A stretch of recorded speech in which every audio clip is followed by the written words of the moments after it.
దేవునికి వందనాలు. ప్రియులారా, ఈరోజు మరొక శ్రేష్టమైనటువంటి దినం.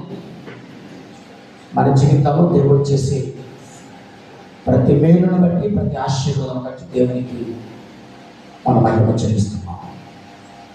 ప్రతిరోజు మనం దేవుని దగ్గరికి వస్తున్నాం. ఎప్పుడైనాను ఉపవాసం నుండి మీరు కన్నీరు విడిచి దుఃఖించి మనస్పూర్వకంగా నా దగ్గరికి వస్తే నేను మిమ్మలను చేర్చుకున్నాను. మలాకి 2:12 చక్కని మాట. క్షమించండి, తన లైన్లో ఉన్నాడు. మీతో ప్రమాదం అది ఏం చెప్పకూడదు. తప్పు చెప్పేమో పట్టుకుపోతాం. చాలా సంతోషం, మీకున్న మంచి ఆలోచన. ఈరోజు మన దైవజనులు మనతో ఉన్నారు. బహుశా మీకు తెలియకపోవచ్చు, ఎక్కువ హైదరాబాద్, చెన్నైలో వారు పనిచేశారు. వారు చాలా సంతోషం. మేమంతా కొలీగ్స్ అన్నాం. మా తర్వాత సెక్షన్ మీరు అయ్యారు, మా తర్వాత సెక్షన్ మేమంతా ఒకేసారి పెళ్లి చేసుకున్నాం. చిన్న అప్పుడంతా కూడా ఆ సంవత్సరం డ్రాప్ అయినట్టున్నాడు. నేను 1 సంవత్సరం డ్రాప్ అయ్యాను. ఆ తర్వాత వారు సేవకు వచ్చారు. వారి 3 బిడ్డలు, 2 కుమారుడు పెద్ద అబ్బాయి పెళ్ళి అయ్యింది. చిన్న అబ్బాయి సాఫ్ట్వేర్లో పనిచేస్తున్నారు. కుమార్తె కూడా సాఫ్ట్వేర్లో పనిచేస్తుంది. అందుకు ఎదుర్కొంటున్నాను. మేము విజయవంతంగా మండవెల్లి సుందరమ్మ గారు మండవెల్లి అప్పుంటే కదా నువ్వు విజయవాడలో అయిపోయింది కాలం అంతా కదా. Thank you. మండవెల్లి దగ్గర 3 తాళ్లపాడు ఒక ఊరు. 3 తాళ్లపాడు వారి స్వగ్రామం. అక్కడి నుంచి దేవుని సేవకు రావడం జరిగింది. వారు ఇప్పుడు ప్రజెంట్ చెన్నైలో టెరిటోరియల్ యూత్ సెక్రటరీగా పనిచేస్తున్నారు. స్తోత్రం, హల్లెలూయా. టెరిటోరియల్ యూత్ సెక్రటరీ పనిచేస్తున్నారు. మన వైపీఎస్ కూడా బాగా తెలుసు. మన మధ్య 2 మీటింగ్లు జరిగి వాళ్ళకి యూత్ కాంగ్రెస్ ఎక్కడని, యూత్ కాంగ్రెస్ ఎక్కడ పెట్టాలి, ఎక్కడ చేయాలని ఆలోచనలు ఉన్నారు.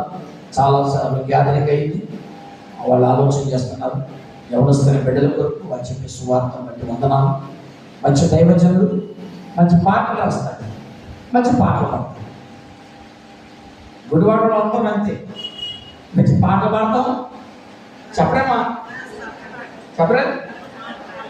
మంచి పాటలు పాడతాం. మంచి నేను రాయండి, నేను పాడతా. ఆడికి పాటలు మాత్రం లేచుకుని పాడతారని చూసావా? అనుష వాళ్ళ డిపార్ట్మెంట్ టీవీఎస్ కల్చర్ వచ్చేసింది. సెలవు పెట్టింది. ఏం చేసింది? తను ఏమంటారు? ఆపండి, లాక్ చేసిన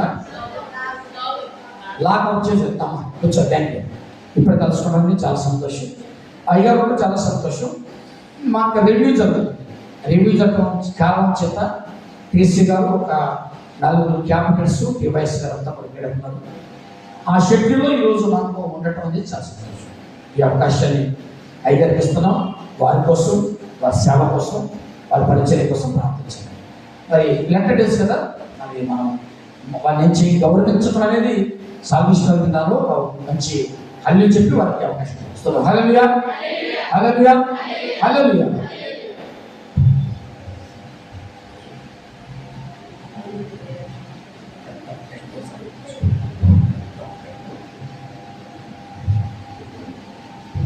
ప్రైజ్ ది లార్డ్, హల్లెలూయా. చేరిన మీ అందరికీ కూడా ప్రభువును రక్షకుడైన యేసుక్రీస్తు వారి అతి శ్రేష్టమైన నామములో నా హృదయపూర్వక వందనాలు చెల్లిస్తున్నాను. అయ్యగారు నన్ను చెప్పారు. మరి దేవుడు నాకు ఇచ్చిన ఈ మంచి అవకాశాన్ని బట్టి నేను అంత యోగ్యుని కానప్పటికీ దేవుడు నన్ను ప్రేమించి తన పరిచర్య చేసే అవకాశం ఆయన కృపచేత నాకు ఇచ్చాడు. అందును బట్టి నేను ఎంతో దేవుడికి వందనాలు చెల్లిస్తా ఉన్నాను. హల్లెలూయా. మనందరం కూడా ఒక ప్రత్యేకమైన రోజులు, లైట్ డేస్, వసంత కాలం, దానిలో మనం ఉన్నాం. మనం జీవించాలి అనే ఉద్దేశంతో క్రీస్తు ప్రభు మన కోసం ఆయన శిలువలో తన ఉన్నతమైన కార్యాలను చేశారు. ఇది మనకు ఇవ్వబడిన గొప్ప నిరీక్షణ. శిలువ మన నిరీక్షణ. శిలువ ద్వారా దేవుడు మనకు అనేకమైన దీవెనలు, ఆశీర్వాదాలు ఆయన తీసుకొచ్చారు. ఆయన చేసిన కార్యాలు మన జీవితంలో లెక్క కట్టలేదు. అయోగ్యులను ఎన్నిక లేని నా జీవితంలో కూడా ఆయన అనేకమైన గొప్ప కార్యాలు చేశారు. అందును బట్టి నేను ఎంతో దేవుని పగునాలు చూపిస్తున్నాను. మరి మీ మధ్య పనిచేస్తున్న దైవజనులు సింగయ్య గారు అంటాం. నేను వైజాగ్లో ఒక సంఘాన్ని నూతనంగా స్థాపించాను. ఆ స్థలంలో వారు 3వ అధికారిగా అక్కడ పనిచేసే వాళ్ళతో మరి దేవుని కృప బాహుల్యత. ఆ తర్వాత నేను కడపలో కూడా ఒక సంఘాన్ని స్థాపించడం దేవుడు కార్యం చేశారు. మరి మేమంతా కూడా చిన్నప్పుడు వారు గుడివాడ మరి మండవల్లి, మేము ఆయా రీతులుగా మండవల్లి డివిజన్ కాకముందు గుడివాడ కింద ఉండేది. ఆయా ఊళ్ళన్నీ మా ఊళ్ళు కూడా మేము ఆ మీటింగ్స్లో కలిసేవాళ్ళం. అయ్యగారు చిన్నప్పటి నుంచి కూడా చక్కగా పాడుతూ హుషారుగా ఉండేటువంటి వ్యక్తి.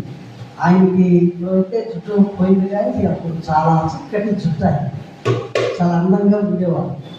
మరి వీరు తర్వాత అదేవిధంగా శామ్యులు ఇదంతా కూడా ఒకే ఊరు, ఒకే సారి ట్రైనింగ్ అయ్యా. దేవుని స్తోత్రం. మరి మీ మంచి దైవజనులు మీరు కలిగి ఉండడం మీకు ఎంతో ఆశీర్వాదం. మరి అయ్యగారు అన్నట్లుగా నేను ఒక చిన్న పాట, నా పర్సనల్ సాంగ్ టెస్ట్ నేను రాసుకున్నాను. ప్రభు నా కోసం సిలువలో ఆయన గొప్ప రక్తాన్ని కార్చి నా పాపాలను క్షమించాడు. నాకు గమ్యమే లేదు నా జీవితం. సిలువ నాకు గమ్యం ఇచ్చింది. ఆయన రక్తం నన్ను ఒక దిశకు నడిపించింది. హల్లెలూయా. అదే నా సాక్ష్యం. ఆ చిన్న పాట ఒక వచనాన్ని పాడి వాక్యాన్ని మనం విందాం, ప్రభుని మహిమపరుచుకుందాం. నీ సన్నిధి చాలును నా ప్రభువా, నీ ప్రేమలో నిలిచెదా యేసయ్యా.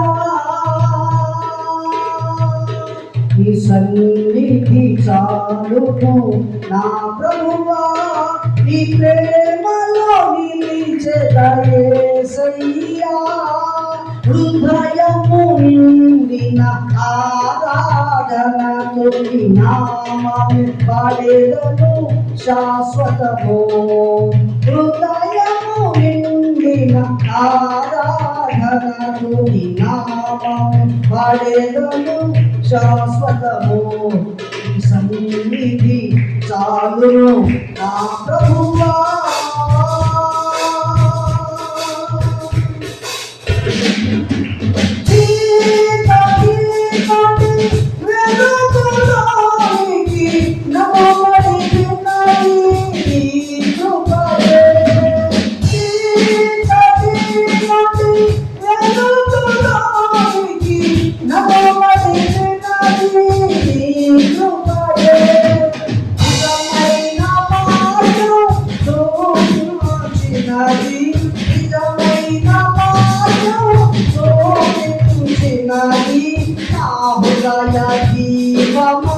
నీవే కదా నా ఉదయ దీపమా, నీవే కదా నీ సన్నిధి చాలును నా ప్రభువా. నీ ప్రేమలో నిలిచెదా యేసయ్యా. నీ సన్నిధి చాలును నా ప్రభువా.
జీవము కలిగిన తండ్రి నీ కొరకు దీనదాసుడను అదే బిడ్డలను మరుగుపరిచి నీ బోరగా వాడుకొని నీ బిడ్డతో మాట్లాడి యేసు నామమున వేడుకుంటున్నాము తండ్రి.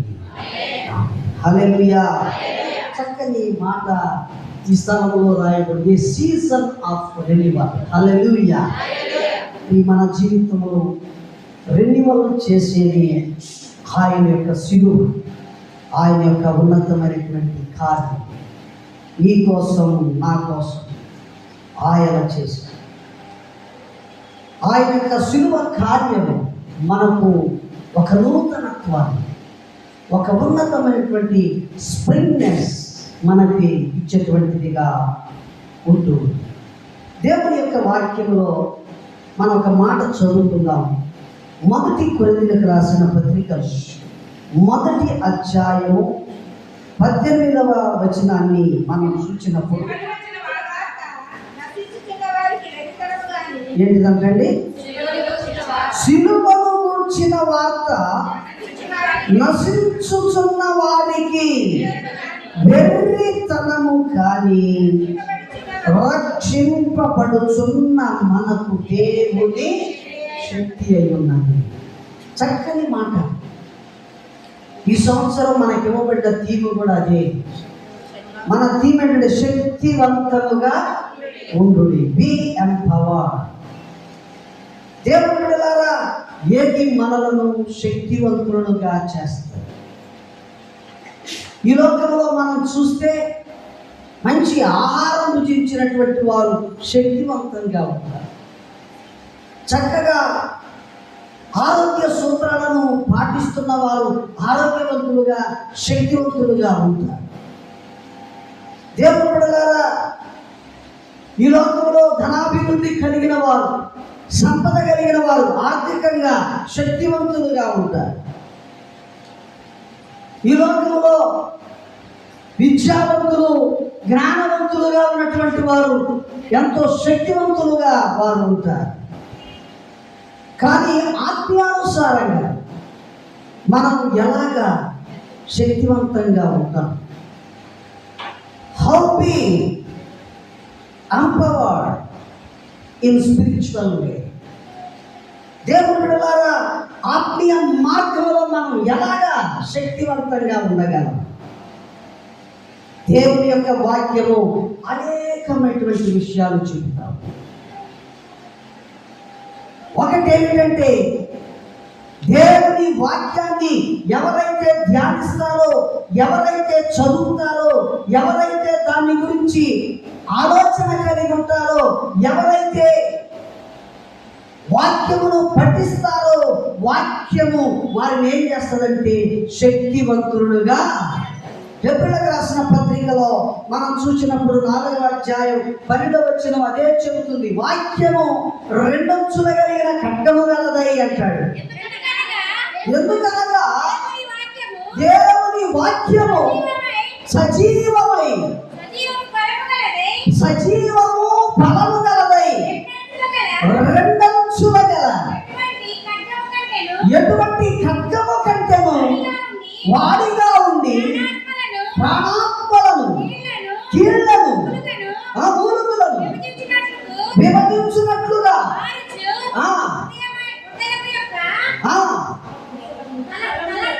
తలంపులను, ఆలోచనలను.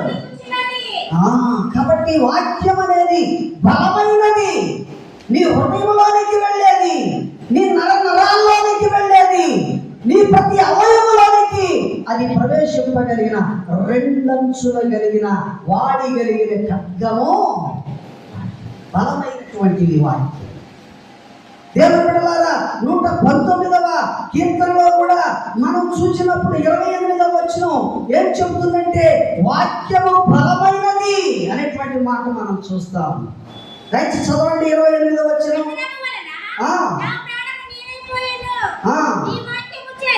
నీ వాక్యము చేత నన్ను బలపరిచేది వాక్యం. కాబట్టి వాక్యాన్ని ఎవరైతే ధ్యానిస్తారో, ఎవరైతే వింటారో, ఎవరైతే అంగీకరిస్తారో, ఎవరైతే వాక్యాన్ని చదువుతారో, దీన్ని ఎవరైతే నెంబర్ భుజిస్తారు. హల్లెలూయా. వాక్యము ఆహారం లాంటి. చెప్పండి, వాక్యం ఎటువంటిది? ఆహారం. నా జీవాహారం అంటున్నాడు భక్తుడు. దేవుని బిడ్డలారా, ఈ వాక్యాన్ని మనం ఏం చేయాలంటే భుజించాలి. యేసుకేలు భక్తుడు అంటాడు, నీ గ్రంథాన్ని నేను భుజిస్తున్నప్పుడు నాకు ఎట్లా ఉందంటాడు, అది తేనె వలె మధురముగా ఉందంటాడు. ఎట్లా ఉంది? తేనె వలె మధుర, వెరీ డెలిషియస్. దేవుని బిడ్డ, దేవుని యొక్క వాక్యాన్ని మనం భుజించాలి, వినాలి, దాని గురించి ఆలోచన చేయాలి, విన్నదాన్ని దాని గురించి నెమరు వేసుకోవాలి, తలపోసుకోవాలి, దాని గురించి ఆలోచన చేయాలి. హల్లెలూయా. అప్పుడు నీకేమొస్తుందంటే శక్తి వస్తుంది. దేవుని బిడ్డలారా, నీ వాక్యము చేత నీవు బలము పొందుకుంటావు. అంతేకాదు, దేవుని యొక్క వాక్యంలో మనం చూసినప్పుడు రెండవదిగా దేవుని వాక్యం చెబుతా ఉంది, నీవు బలము పొందుకోవాలంటే దేవుని యొక్క పరిశుద్ధాత్మను నీవు పొందుకోవాలి. హల్లెలూయా. ఆత్మ నిన్ను ఏం చేస్తుందంటే బలవంతునిగా చేస్తుంది. చెప్పండి, ఏం చేస్తుంది? బలవంతునిగా చేస్తుంది. దేవుని వాక్యాన్ని నీవు ధ్యానించినప్పుడు, దాన్ని నెమరు వేసుకున్నప్పుడు, నీ హృదయంలో దాన్ని నింపుకున్నప్పుడు నీ మీదికి పరిశుద్ధాత్మ వస్తుంది. ఆయన ఆత్మ నిన్ను కమ్ముకుంటుంది. దేవుని బిడ్డ, అప్పుడు నీవు శక్తిని పొందుతావు. హల్లెలూయా. యేసుక్రీస్తు ప్రభువారు ఆయన శిష్యులకు చెప్పిన ప్రతి మాట వారు జ్ఞాపకం చేసుకున్నారు. ఆయన సిలువ వేసిన తరువాత, ఆయన మరణించిన తరువాత, దేవుని బిడ్డలారా, ఆయన పునరుద్ధానుడైన తరువాత మరి దేవుని యొక్క సువార్త ప్రకటించడానికి వారు ముందుకు వెళ్ళినప్పుడు అనేక ఆటంకాలు వారికి వచ్చింది. యూదుల ద్వారా వారు భయపడి వారు మెడగదిలో చేరి వారు ప్రార్థిస్తున్న సమయంలో దేవుని యొక్క ఆత్మ వారి మీదకి వచ్చింది. హల్లెలూయా. అపోస్తల కార్యముల గ్రంథంలో 2వ అధ్యాయంలో మనం చూస్తే పరిశుద్ధాత్మ వారి మీదికి వచ్చి నాలుగులుగా విభాగించబడిన జ్వాలలుగా విభాగించబడి వారి మీద రాగా వారేం పొందారంటండి? శక్తిని. దేవుని బిడ్డ, ఎలాగా మనం శక్తివంతులు అవుతాం? By the word of God. Not only that, by the holy spirit. Hallelujah. పరిశుద్ధాత్మ మనల్ని ఏం చేస్తుందంటే చెప్పండి శక్తివంతునిగా చేస్తుంది. దేవుని ఉద్దేశం అదే.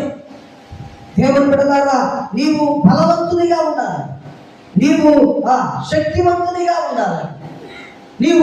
నీకొస్తున్న శ్రమలను, నీకొస్తున్న సమస్యలను, నీకొస్తున్న ఒడిదుడుకులను, నీకొస్తున్నటువంటి ప్రతి బలహీనతను అధిగమించడానికి నీవేం చేయాలంటే నీవు వాక్యం అనే ఈ యొక్క ఆహారాన్ని భుజించి నీవు బలాన్ని పొందుకోవాలి. వాక్యాన్ని గురించి ప్రభు ఏమంటాడంటే, వాక్యము పాల వంటిది, తేనె వంటిది, జుట్టె తేనె ధారల కంటే అది మధురమైనది. మనం ఎప్పుడు జుట్టె తేనె ధారను మనం చూచి ఉందాం, తిని ఉందాం. ఇప్పుడు తాగే తేనె అది అంత శ్రేష్టమైన తేనెలు కాదు. జుట్టె తేనె ధార ఎక్కడుంటుందంటే కొండ శిఖరాల మీద పట్టేటువంటి. అక్కడికి ఏ మనుషులు ఎక్కి, అక్కడికి ఏ జంతువు వెళ్ళి దాన్ని తినడానికి బ్యాలెన్స్ లేని ప్లేస్లో ఈ తేనెటీగలు అక్కడ పడతాయి. అది బాగా తేనెతో నింపబడిన తరువాత ఏమవుతుందంటే అది నిండిపోయి, దేవుని బిడ్డలారా, అక్కడి నుంచి ఏం కారుతుందంటే ధారగా కిందకు. అటువంటి సమయంలో దేవుని బిడ్డ జరిగే పని ఏమిటంటే, దావీదు భక్తుడు కొండలలో, మరి లోయలలో, అదేవిధంగా అడవులలో ఆయన ఏం చేసేవాడంటే ఆయన గొర్రెలను మేపేవాడు. ఆ ప్రాంతానికి వెళ్ళినప్పుడు ఆయన ఆ తేనె ధారలు పడుతూ ఉంటే అక్కడికి వెళ్ళి ఆ జుంటె తేనె ధారలు ఆయన ఆ నాలుక పెట్టి రుచి చూచిన అనుభవం దావీదుకు ఉంది. హల్లెలూయా. అందుకని అంటాడు, ఎంతో శ్రేష్టమైన తేనెతో దేవుని వాక్యాన్ని పోల్చి మాట్లాడుతున్నాడు, బాలతో మాట్లాడుతున్నాడు, బలాన్ని ఇచ్చేది ఇవన్నీ కూడా. అంతేకాదు ఆయన అంటాడు, రాత్రి జాముల యందు పట్టుకొని నీ వాక్యం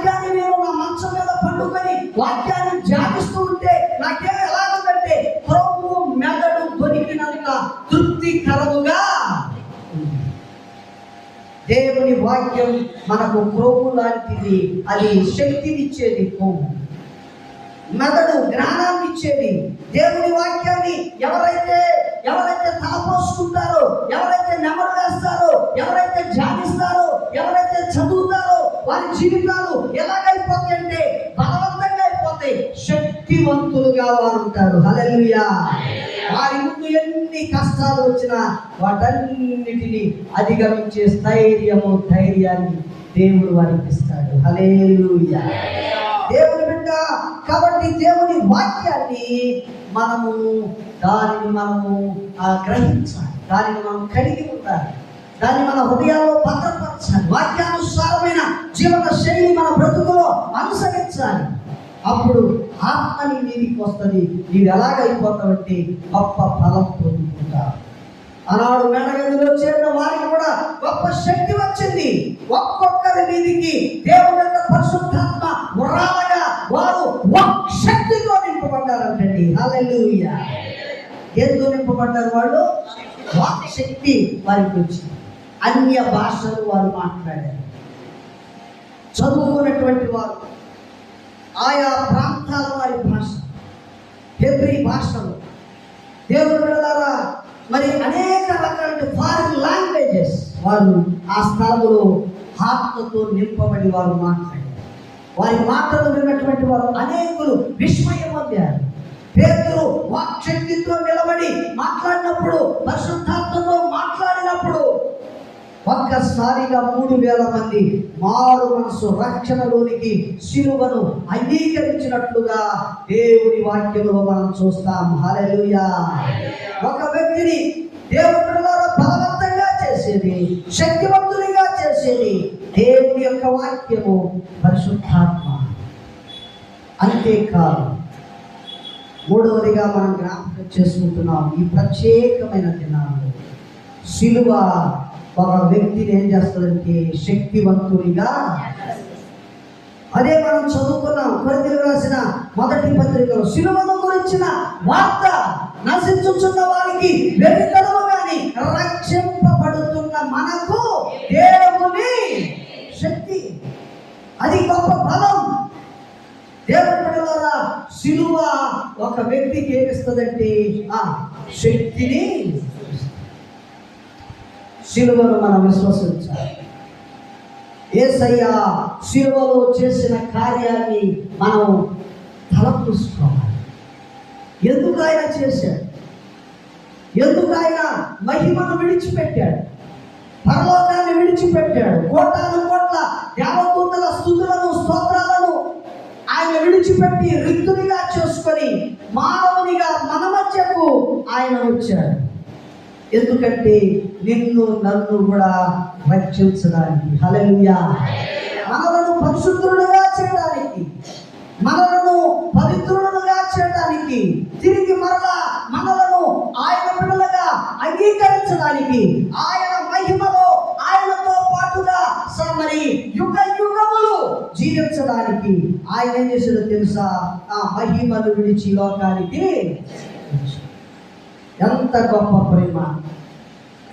లోకములో నీకున్న రక్త సంబంధులు, నీ స్నేహితులు, నీ తల్లిదండ్రులు, లేకపోతే నీ తోబుట్టువులు ఎవరు కూడా చేయలేని గొప్ప కార్యం మన కోసం, మన పక్షముగా ఆయన శిలువలో మరణించినట్లుగా మనం చూస్తున్నాం. హల్లెలూయా. అందుకే ఆ ప్రేమ అంటున్నాడు అగప్పే ప్రేమ అంటాడు. ఏ ప్రేమని? అగప్పే. Everlasting love God has showed upon cross of Calvary. దేవుని బిడ్డలారా, ఆయన చూపించిన ప్రేమకు మనం ఏమాత్రము కూడా వెల చెల్లించాలి. హల్లెలూయా. నీవు ఏమి చెల్లించినా ఆయన చేసిన ఆ శిలువ కార్యానికి అది సమానము కానే. అందుకే భక్తుడు రాస్తున్నాడు, కలములతో రాయగలమా, కవితలతో వర్ణించగలమా, కలలతో వివరించగలమా నీ మహోన్నతమైన ప్రేమ. కలములతో రాయగలమా, కవితలతో వర్ణించగలమా, కలలతో వివరించగలమా నీ మహోన్నతమైన ప్రేమ. ఏమి చేయలేము మనం కలలతో కానీ, దేవుని బిడ్డలారా కలలతో కానీ, నీ దర్శనాలతో కానీ, నీ జ్ఞానముతో కానీ ఆయన ప్రేమ ఎంత అని చెప్పడానికి అది నీకు సాధ్యము కానే. ఇక మనం ఏం చేయాలి? అందుకే ఈ భక్తుడు అన్నాడు, ఆరాధ్యుతును ఆరాధ్యుతును, రారాజు నీవే, నా తండ్రివి నీవే, రారాజు నీవే, నా తండ్రివి నీవే, నిన్ను విడువను ఎడబాయను. రారాజు నీవే, నా తండ్రివి నీవే, నిన్ను విడువను ఎడబాయను. కలములతో రాయగలమా, కవితలతో వర్ణించగలమా, కలలతో వివరించగలమా నీ మహోన్నతమైన ప్రేమ. హల్లెలూయా. ఆయన ప్రేమను వర్ణించండి. కాబట్టి మనం ఏం చేయాలంటే ఇక జీవిత అంతము వరకు, తుది శ్వాస వరకు మనం ఏం చేయాలంటే ఆయనను ఆరాధించడం తప్ప, ఆయనను మహిమపరచడం తప్ప, ఆయనను వెంబడించడం తప్ప, శిలువలో ఆయన చేసిన కార్యాన్ని బట్టి ఆయన మనకిచ్చిన శిలువను ధరించుకొని ఆ శిలువను ఎత్తుకొని మనం ఏం చేయాలంటే ఆ శిలువను వెంబడించడం తప్ప, ఆ శిలువను మోయడం తప్ప మరి ఒకటి మనం ఏమి కూడా చేయలే. దేవుని బిడ్డలారా, ఆయన మనకు కూడా ఒక శిలువని ఇచ్చారు. దేవుని వాక్యంలో ఆయన అంటాడు, అనుదినము మీ శిలువను ఎత్తుకొని నన్ను వెంబడించు. మీ శిలువను ఎత్తుకొని మీరు నా యొక్కకు వచ్చి మీరు నేర్చుకోండి, నా కాడి ఎలాంటిదంటే సులువైనది అంటాడు. హల్లెలూయా. కాబట్టి ఆయన మనందరికీ కూడా శిలువను ఇచ్చాడు. ఆయన శిలువను మనం మొయ్యాలి. దేవుని బిడ్డలారా, శిలువ మొయ్యడం అంటే ఏమిటి? దేవుడు మనకు ఒక బాధ్యత, అదే మన శిలువ. హల్లెలూయా. దేవుని బిడ్డలారా, దేవుడు నీకు ఒక బాధ్యత ఇచ్చాడు. దేవుడు నిన్ను రక్షించాడు, పరిశుద్ధునిగా చేశాడు, వీరునిగా చేశాడు, వీరురాలుగా చేశాడు, గృహసంధి స్త్రీగా, యవన బిడ్డగా, సంఘ పెద్దగా. దేవుని బిడ్డ, నీవు ఈ సంఘములో ముందు కొనసాగిపోతున్నావు. నీకు ఇవ్వబడినటువంటి బాధ్యత, దేవుడు నిన్ను రక్షించి ఇదిగో నిన్ను విమోచించి ఆయన ఈ సంఘంలో ఒక బాధ్యతతో నడిపిస్తాడు. దాన్ని మనం పోషించాలి. మనం ధరించిన శిలువలే నీకు ఇవ్వబడిన బాధ్యత. ఒక సంఘ పెద్దగాను, ఒక వీరునిగా, వీరురాంటుగా మనం చేయవలసిన పని. విశ్వాసత యాత్రలో మనం ఆయనకు తగినట్లుగా మనం అదే ప్రభు మన నుంచి అనుదినము ఆయన శిలువను మనము వెంబడించాలి. హల్లెలూయా. దేవుని బిడ్డలారా, ఆయన శిలువను మనం మోయాలి. ఆయన శిలువలో క్షమాపణ ఉంది, ఆయన శిలువలో ప్రేమ ఉంది, ఆయన శిలువలో దేవుని బిడ్డలారా పరిశుద్ధత ఉంది, ఆయన శిలువలో నిరీక్షణ ఉంది. దేవుని బిడ్డలారా, వీటిని మన జీవితంలో కనుపరచాలి. ఆ శిలువ మోయడం అంటే శిలువలో ఆయన చూపించిన, ఆయన వలకవలసినటువంటి రక్తము ద్వారా చూపించిన ప్రేమ, ఆప్యాయతలను, పరిశుద్ధతను మనం కూడా ఈ లోకంలో ఇతరులకు మనం కనుపరచాలి. హల్లెలూయా. నిన్ను చూస్తున్నప్పుడు ఇదిగో నీవు మోస్తున్న శిలువ నీ జీవితం ద్వారా అనేకులు ఈ యొక్క స్థితులను, ఈ యొక్క క్యారెక్టర్స్, ఈ యొక్క క్యారెక్టరిస్టిక్స్ అనేకులు చూచేట్లుగా నీవు ముందుకు కొనసాగాలి. హల్లెలూయా. సిలువ మోయటం అంటే అదే. దేవుని బిడ్డ, నీకు ఇవ్వబడిన బాధ్యత రక్షణలో పరిశుద్ధతను కలిగి దేవుని మహిమాంతంగా పరిశుద్ధులుగా పవిత్రులుగా నిష్కలంకులుగా ప్రేమ కలిగి ఇతరులను సహించుకుంటూ ఇతరులను ప్రేమిస్తూ ఒకరి పక్షంగా ఒకరం మన ప్రేమ ఆప్యాయతలు సిలువలో ఆయన చూపించింది. అది తప్ప సిలువ చూసినప్పుడు మనం గ్రహించవలసింది ఏంటంటే ప్రేమ తప్ప మరి ఒకటి కానే. చాలా మంది ప్రేమకు గుర్తు ఏమిటంటే ఇలాగ చూపిస్తారు. It is not love symbol. The real love symbol is only cross. Hallelujah. దేవుని బిడ్డలారా, ఈ లవ్ సింబల్ ఒకరి కోసం ఒకరు మాత్రమే చూపిస్తారు. కానీ యేసయ్య సర్వ మానవాళి కోసం అరువులు కాని మన కోసం కూడా ఆయన శిలువలో ఏం చూపించాడంటే ఆ యొక్క ప్రేమను. కాబట్టి మనం ఏం చేయాలంటే దానిని మనం కలిగి దానిని మోస్తూ సిలువకు సాక్షులుగా మనం వెళ్ళిపోవాలి. హల్లెలూయా. దేవుని బిడ్డలారా, అటువంటి వారంగా మనం ఉన్నాం. ఎందుకంటే సిలువ మనల్ని ఏం చేస్తుందంటే చెప్పండి శక్తివంతునిగా దాన్ని నమ్మాలి. యేసుక్రీస్తు ప్రభువారు గొల్గొతా మార్గంలో సిలువ మోస్తూ ఉన్నారు. కొరడాలతో ఆయన కొడుతూ ఉన్నారు. ఈ సిలువ మోసే మార్గంలో ఆయన 3 సార్లు పడిపోయాడు సిలువను మోయలేక. బంట్రోతులు మరలా లేవనెత్తి ఆయనను 3 సార్లు పడిపోయినా కూడా ఆయనను ఆ రీతిలో లేపి నడిపించారు. ఆయన పడిపోతూ ఉంటే ఇక వాళ్ళు ఆలోచన చేసి ఎలాగా ఈ సిలువ గొల్గొతా వరకు తీసుకువెళ్ళాలి అని బంట్రోతులు ఆలోచన చేసి ఒక వ్యక్తిని కనుగొన్నారు. ఆయన ఎవరు అంటే కురేనీయుడైన సీమోను. దేవుని బిడ్డలారా, అక్కడ సిలువ వేయకుండా సిలువ శిక్ష వేసినటువంటి ఖైదీ ఎవరైతే ఉన్నారో వారు సిలువ మీదే మరణించాలి. ఆ సిలువ యాత్రలో చనిపోతే ఆ యొక్క నేరము సిలువ మోయిస్తున్నటువంటి ఈ యొక్క బంట్రోతుల మీదకి వస్తుంది. అందుకని ఆ బంట్రోతులు యేసయ్య మరలా సిలువ మోస్తే ఆయన ఈ మార్గంలోనే చనిపోతాడేమో వారు తలంచి ఈ కురేనీయుడైన సీమోను అలా చూసినప్పుడు అందరిలో ఎత్తుగా చాలా బలంగా కనబడుతున్నాడు. ఈయన కురేనీ ప్రాంతం నుంచి వచ్చినటువంటి వాడు, ఉత్తర ఆఫ్రికా ఖండము నుంచి వచ్చినటువంటి వాడు, చాలా నల్లగా బలిష్టమైన వాడుగా ఆయన కనబడుతున్నాడు. కాబట్టి ఈ వ్యక్తి మోయడానికి ఇతడు బలంగా ఉన్నాడని ఆయనను బలవంతంగా తీసుకొని వచ్చి ఆయన మెడ మీద ఆ సిలువ కొయ్యను పెట్టి ఆయన యేసుకు బదులుగా ఆ కొయ్యను మోయించాడు. హల్లెలూయా.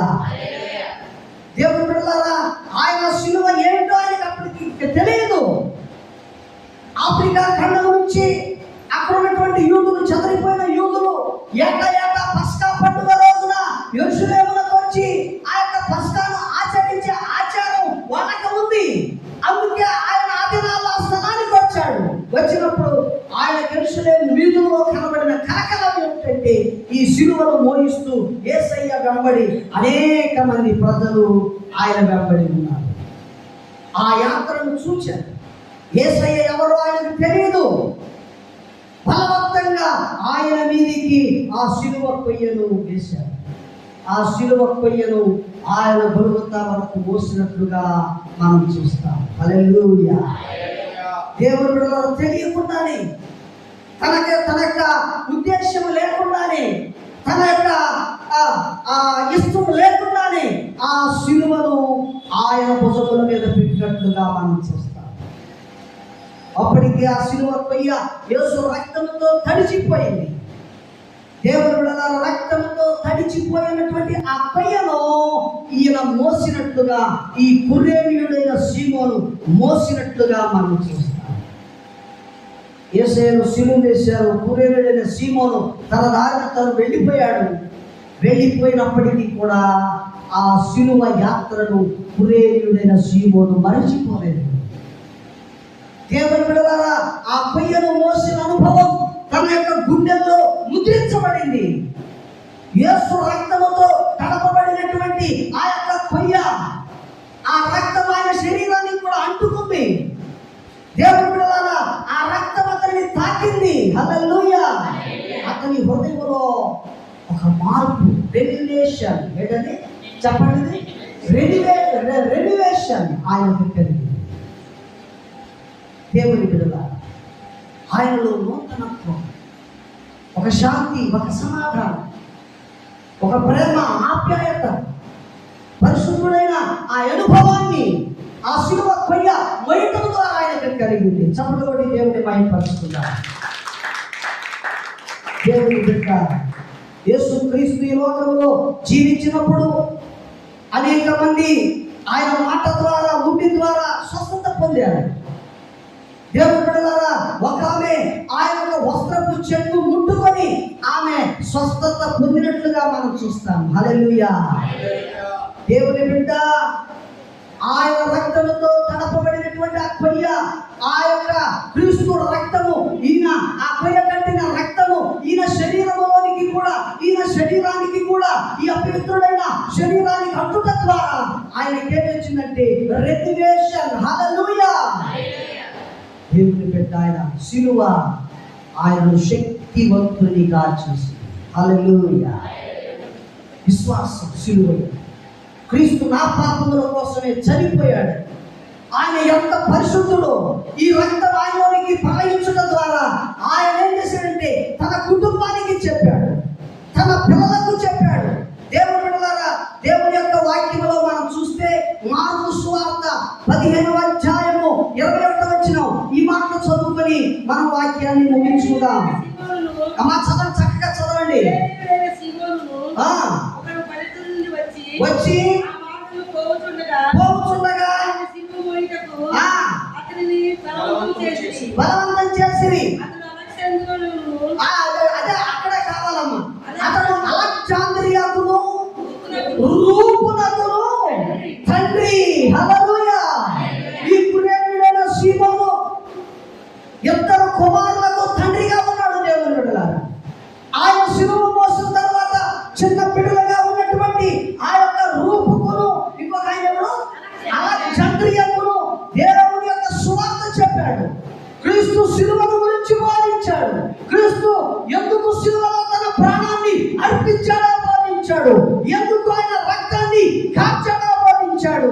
ఎందుకు ఆయన అనేకుల కోసం చనిపోయాడో ఆ విషయాన్ని ఆయన తన చిన్న బిడ్డలకు ఆయన ఏం చేశాడు చెప్పండి? చిన్న బిడ్డల హృదయంలో కూడా క్రీస్తు యొక్క త్యాగం నాటుకొనబడింది. ఆ అలెగ్జాంద్రియా అనేవాడు, ఆ రూపు అనేవాళ్ళు, వీళ్ళిద్దరూ కూడా ఈ కురేనీయుడైన సీమోను యొక్క కుమారులు. వీళ్ళు తన తండ్రి అనుభవాన్ని, వారి యొక్క సాక్ష్యాన్ని వీళ్ళిద్దరూ కూడా, కుమారులిద్దరూ కూడా ఏం చేశారంటే విశ్వసించారు. హల్లెలూయా. వారిలోనికి శిలువ శక్తి ప్రవేశించింది. కురేనీయుడైన సీమోను పొందుకున్న శిలువ శక్తి, ఆయన చెప్పిన సాక్ష్యం, శిలువను గురించిన వివరించిన వివరణ, క్రీస్తు యొక్క మరణము యొక్క, త్యాగము యొక్క ఆ ఉన్నతమైన ప్రశస్తమైన కార్యాలను గురించి తన బిడ్డలకు చెప్పడం ద్వారా వాళ్ళు వాళ్ళు ఏమైపోయారంటే రోమా సంఘంలో సంఘ పెద్దలైపోయారు. చప్పటి దేవుని మహిమపడతామని. శిలువ శక్తి ఒక కుటుంబాన్ని, కురేనీయుడైన సీమోను కుటుంబం, యేసు ఎవరో ఎరగనితడు. దేవుని బిడ్డలారా, ఆఫ్రికా ఖండం నుంచి ఆ యొక్క పస్కా పండుగను ఆచరిద్దామని వచ్చాడు. అనుకోకుండా క్రీస్తు శిలువ కొయ్య మోయటము ద్వారా నిజమైన క్రైస్తవుడై ఆ కుటుంబం దేవుని బిడ్డలారా ఎలాగైపోయిందంటే ఒక బలమైన కుటుంబముగా ఈ కుటుంబం కూడా అలాగే దేవుడు చేస్తాడు. నిన్ను విడిచిపెట్టేవాడు. ఒకవేళ నీవు బలహీనమైన కుటుంబం కలిగి ఉండవచ్చేమో, దేవుని బిడ్డ నిన్ను బలమైన కుటుంబముగా ఆయన చేస్తాడు. హల్లెలూయా. ఎప్పుడో తెలుసా, ప్రభువు నీకు ఇచ్చిన శిలువను నీ జీవితంలో నిజంగా నీవు విశ్వాసముతో మోస్తూ ఆయనను వెంబడిస్తే. హల్లెలూయా. దేవుని యొక్క వాక్యంలో రోమిలకు రాసిన పత్రికలో 16వ అధ్యాయము 13వ వచనంలో మనం చూస్తే రోమా సంఘంలో అపోస్తలుడైన పౌలు వీళ్ళందరిని గురించి మాట్లాడుతూ ఉన్నాడు. అక్కడ చదవండి.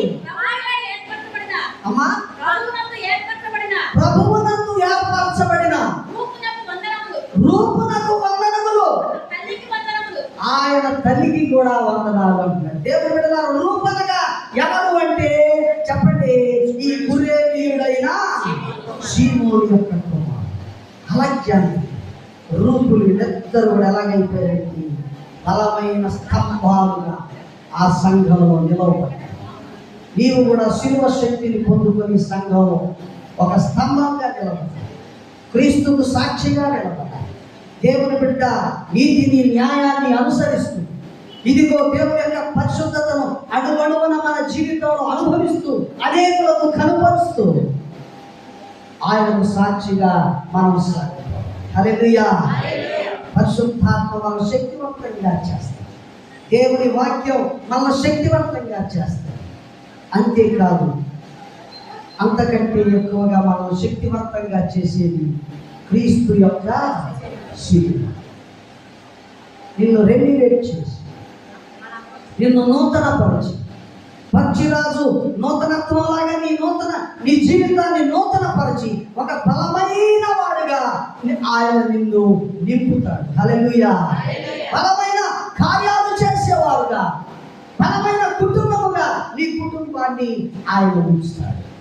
నా జీవితంలో అది జరిగింది. నేను అక్కడే కుమారుడు. దేవుని బిడ్డలారా, మరి నా తల్లిదండ్రులు చిన్న వ్యవసాయదారు. నాకెంతో భయంగా ఉండేది చిన్నప్పుడు. అక్కడే కుమారుడు. అటువంటి నాకు విజయవాడ అమ్మాయిని నేను మ్యారేజ్ చేసుకున్నాను. ఆ తర్వాత నాకు దేవుడు ఆయన సేవలు సాగిపోతూ ఉంటే నాకు 3 పిల్లలు వచ్చారు.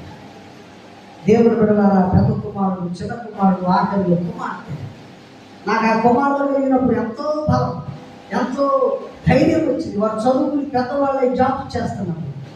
ఆర్థిక సంబంధమైన ప్రతి ఇబ్బంది కూడా దూరమై ఆర్థికంగా బలం, అనేక రకాల చిన్నప్పుడు నేను అనేక శ్రమలు, నా తల్లిదండ్రులు బాధలు అనుభవించాను. ఇప్పుడు నాకు కొంత ధైర్యము ఆయన కృపలో, ఆయన సేవలో నాకు సమృద్ధి ఆయన ఇచ్చారు. దేవుని బిడ్డ.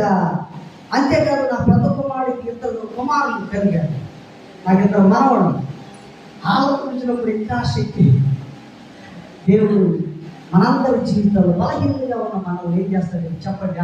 ఆయన నమ్ముకుంటే, ఆయనలో సాగిపోతే, ఆయన యొక్క శిలువను మోస్తూ ఆయన మహిమార్థంగా మన జీవితాన్ని ఆయన సమర్పిస్తూ, ఇదిగో దేవుడు మనందరినీ కూడా శక్తివంతులుగా చేస్తాడు.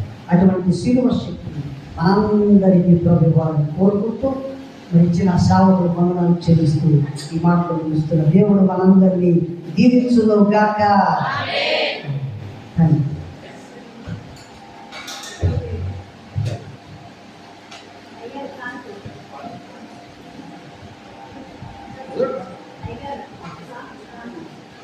మంచి వర్తమానం చెప్పిన సేవకులు బట్టి వందనాలు. వారి బట్టి దేవుని స్తుతిస్తున్నాం. చక్కగా మాట్లాడతారు, చక్కగా పాడతారు.